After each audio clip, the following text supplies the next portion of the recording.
There is a brand new event in Disney Speedstorm where you can unlock Celia May for free. As you can see here in the seasonal events tab, we have the brand new Not in the Mood for Sushi limited event, and if you take a look here, there are so many Celia May shards up for grabs. This event has circled around a couple of times, but now it's back in Season 4 in the form of a time trial. I'm currently number 45th in the world with a time of 151.9, and as you can see, even if you get yourself in the top 100%, if you don't have an amazing time or you just have a couple bad runs or whatever, you will still get 10 Celia May shards. So everyone is going to be unlocking Celia May from this limited event, which is a huge step up from the Gaston and Hades limited events. Then if you get into the top 60%, you'll get 15 shards, top 40% you get 20 shards, a bunch of other rewards and cosmetics, crew member shards, all that good stuff. And then moving up to the top 20%, you get 25 Celia May shards. And then finally, in the top 10%, you're going to be getting a whopping 30 Celia May shards, which is enough to not only unlock her, but take her to 2 stars right away. Much better rewards than both the Hades and the Gaston event. And even though you're going to unlock her at every tier, obviously you want to get yourself in the top 10%. That way you can maximize all the cosmetics and the shards that you are getting for Celia May. So let's take a look at my personal best run, and I'll show you exactly how I found myself in the top 10%. Alright, here we are at my personal best run. If you want to see one without any slow motion moments or in-depth explanation, be sure to skip ahead a little bit in the video. But we are on the factory track, the Monsters Inc. track. Of course, Celia is a defender, so at the start, I'm immediately going to side bash into Goofy. Not only will it get an opponent out of my way, but I get a shield, which is actually going to be pretty useful in this event because the AIs have been pretty aggressive and they can keep up with you a lot, which is actually pretty interesting. Do an aerial stunt off of that ramp, of course, and keep drifting ahead. It is faster to go up on the route up top there. However, I find that there is pretty much always a truck driving when I want to be going on it, so I found that in my runs I've had to, kind of steer away from that path. Then at this ramp, you're going to actually not take the ramp and just stay on the floor. Try and hit the little boost pad there, but then just keep drifting ahead. As you can see, there's a little green pipe ahead of you. You're going to actually go to the right of the green pipe in this little off-road section, drift through the little red floor, and then continue on straight onto the grind rail. This is probably one of the biggest shortcuts on this track and will save you a bunch of time as opposed to going on top of the rail. That alone should hopefully save a couple seconds off your run. When you get into the snow biome here, it's pretty straightforward. Drift around this corner. I'll talk about that more in the second lap. Try and avoid the snowballs here. I've gotten pretty close. And at this section, instead of continuing on the track, you're going to jump across the snow and kind of, keep your momentum going a little bit easier. Hopefully you'll be boosting. That way you can go on the off-road section a little bit faster. And again, much like all the other time trial events, drifting is key, especially with Celia May, because her boost stat is just so low. So anytime that you can drift to make it go higher, it is obviously a lot better. And because she's a defender, she gains boost by being behind other people, which obviously you don't want to do because that's slower. And once you get Celia May's unique ability, like I've done here, you're going to want to use the normal activation. Don't get me wrong, the charged activation is really good and can help you a lot in ranked multiplayer races. However, in a time trial event, the normal activation is the one that will actually speed you up and help you improve your time. So be sure to use the normal activation and then avoid people, because if anyone is in her little circle, it won't give her the speed boost.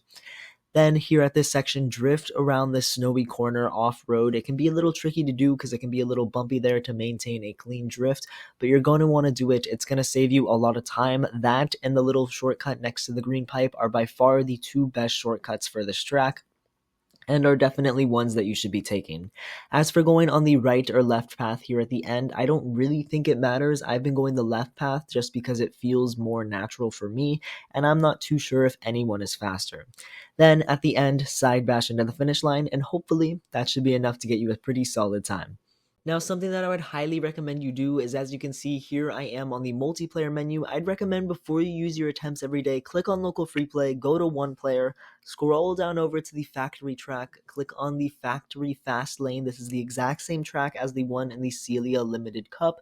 Set the CPU difficulty to hard, 7 racers, 2 laps, and the speed on faster, and then select Celia May. It'll let you select her even if you don't have her unlocked, and this is going to simulate a race that is extremely similar to the Not in the Mood for Sushi limited event. This way you can practice before using your 3 crucial tries every 8 hours and, warm up a little bit, make sure you got the routes down and stuff like that. Trust me, it'll help you out. Now I'm going to be showing my personal best run, this time without any slow motion shortcuts, and while I have this run playing in the background, I'm going to go over some more general tips to start things off to drive all the points home that I talked about during my slow motion personal best run. You're going to want to drift a lot. Celia May is a defender with a pretty poor boost stat. This means her boost bar is going to run out quite fast, and defenders gain their boost from being behind other racers using what is called the slipstream, which is basically the invisible trail that is behind every single racer in the game. And it's really hard for Celia May to stay in that during limited events because obviously during these time trials, you're going to want to be and probably end up being in first place for majority of the race. I have found that the AI is pretty inconsistent and aggressive with this limited event. For starters, there are jumbas, which isn't supposed to happen. Gameloft said that they removed jumbas from these time limited, time trial events where you need to get in the certain percentile. They said they removed jumba, however, that is not the case. I had a jumba in one of my runs, so there's a lot more RNG in this run, not only because Celia May, her abilities interact with how many people are around her, not only because of that, there's now Jumbas too, and obviously she's a defender, so if people get in front of you, it's actually kind of advantageous in a way because you can gain more boost from them. But the bottom line is, it's just more consistent to drift as much as you can and stay away from other racers. This is because Celia May's normal activation, as you can see, I'm using it right now, that little blue circle that speeds you up, it'll turn gray if anyone gets close to you, and then you won't gain the speed boost anymore. And the same is true for her charge skill, except it doesn't work when people aren't around her. It only works when people are right next to her. It'll slow them down. So you're going to want to stay away from people to be using this blue speed boost the whole time, because if people keep interrupting that, it's actually going to slow you down quite a bit over the course of a race. I had a different run that ended up being like a second lower, even though I got the ability a whole lap earlier, and that's because people just kept slowing me down because of it, and even though my run was really clean, I wasn't able to be successful. So take the shortcuts that I do in my route. Trust me, they'll help you a lot. Drift a ton with Celia, utilize her unique ability, and all that, and hopefully you can get a really good run. But those are all the major tips that I have for you guys. I really hope this video was helpful and that you're able to get top 10% in this limited event. It really sucks that it's only going on for 2 days. Make sure you use all of your attempts pretty frequently. Again, go into local free play before you even attempt it. That way you do not waste any of your runs because you're not going to get a lot for this cup.